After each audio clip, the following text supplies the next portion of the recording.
Today is Tuesday, and it's time to read Psalm 46. New day.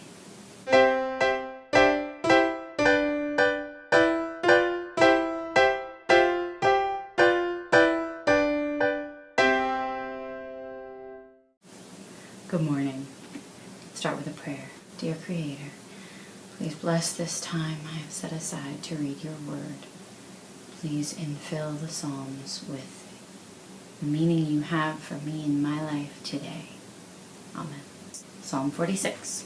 For the choir director, a psalm of the descendants of Korah, to be sung by soprano voices. A song. God is our refuge and strength, always ready to help in times of trouble. So we will not fear, even if earthquakes come and the mountains crumble into the sea. Let the oceans roar and foam, let the mountains tremble as the waters surge. Interlude. A river brings joy to the city of our God, the sacred home of the Most High. God himself lives in that city. It cannot be destroyed. God will protect it at the break of day. The nations are in an uproar and kingdoms crumble. God thunders and the earth melts. The Lord Almighty is here among us. The God of Israel is our fortress. Interlude. Come see the glorious works of the Lord.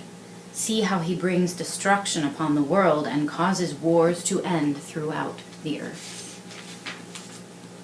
He breaks the bow and snaps the spear in two. He burns the shields with fire. Be silent and know that I am God. I will be honored by every nation. I will be honored throughout the world. The Lord Almighty is here among us. The God of Israel is our fortress.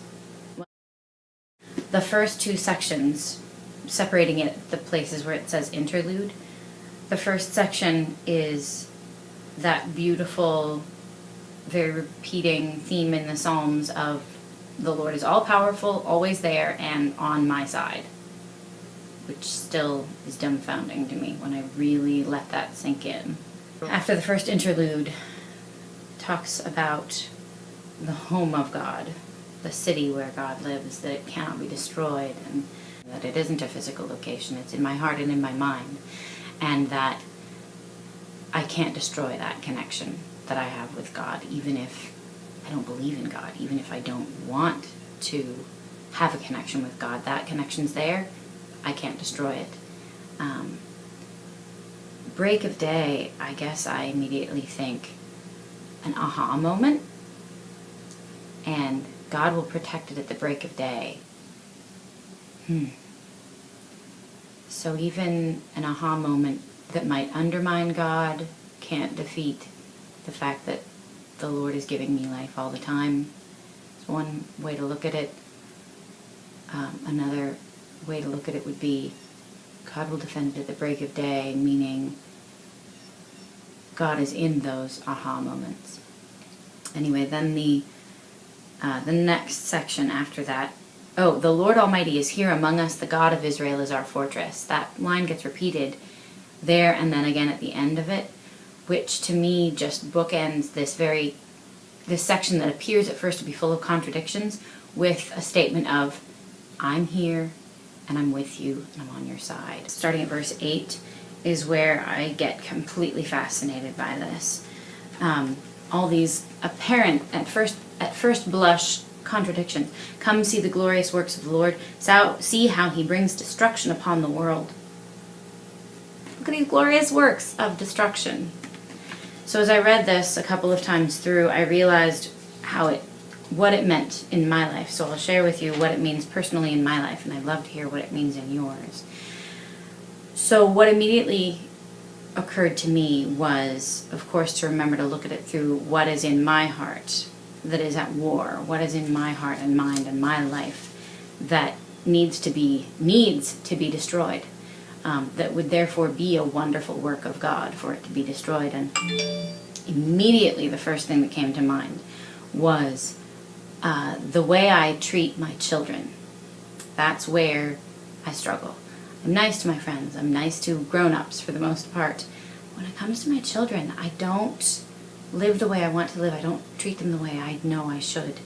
And it's a real struggle for me. For whatever reason, there's just a lot of temptation and bad habits around my interactions with my kids. So that's the destruction that I want to see the Lord bring about in my heart, is destroying these bad habits of how I treat my kids.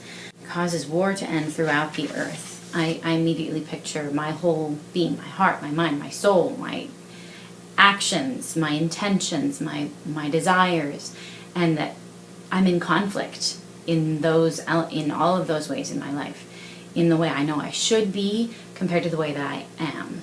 And causing wars to end by destroying my bad behavior is something I dearly wish the Lord to do now, before, as soon as possible.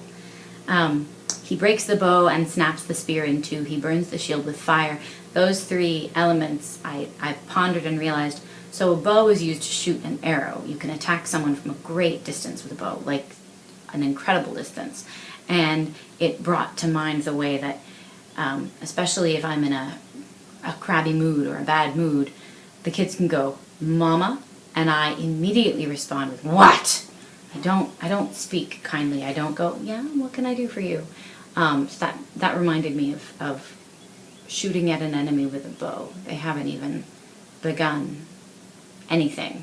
It's a preemptive sort of a weapon, or it can be. Snapping the spear in two, I was trying to think of the difference between a spear and a bow, and certainly a bow has a farther range than a spear, and it came to mind the fact that a spear can be used defensively, as in when when an attacker is coming down on you, you can simply hold it up and let them run themselves into the spear, which brought to mind the way that I respond when the kids get aggressive or cranky or nasty with me, and I don't, by and large, respond with patience and understanding, but I very often attack back or defend myself viciously in a way I don't need to. With words, let me be clear. I can speak harshly and unkindly in response, which is not the way I want to be living. Burning the shields with fire is a pretty intense one for me, because I really struggle with needing to be right and getting very defensive about my own bad behavior. It's not easy for me in the moment to see my bad behavior and see that I'm out of line compared to someone else.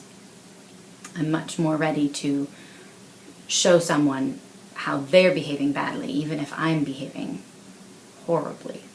So burning those shields, getting rid of that defensiveness, getting rid of that need to be right, that inability to see my own failings, my own bad behavior. So verses 10 and 11, 10, this instruction to be silent and know that I am God, is just that wonderful reminder to myself that I can stop talking.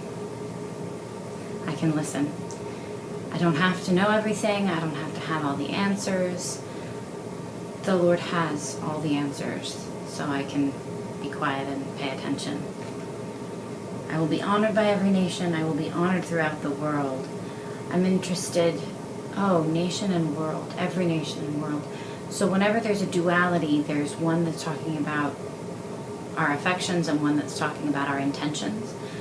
All the nations in all the world, I'm not sure which would be which, but regardless, I can honor the Lord with my intentions and I can honor the Lord with my affections, both of which I fail to do very frequently these days. Okay, so be silent and know that I am God is apparently a piece toward honoring the Lord with my intentions and my affections. Oh, I like that. And ending with, the Lord Almighty is here among us, the God of Israel is our fortress. Again, that message of the Lord is here right now and on my side, protecting me. So thank you for joining me. That's what I got out of Psalm 46. I'd love to hear what you got out of Psalm 46. You can leave a comment or email me at newdaygoodmorning@gmail.com or leave a video response. Thanks for joining me. Subscribe if you wish by clicking the subscribe button in the sidebar, and have a blessed day.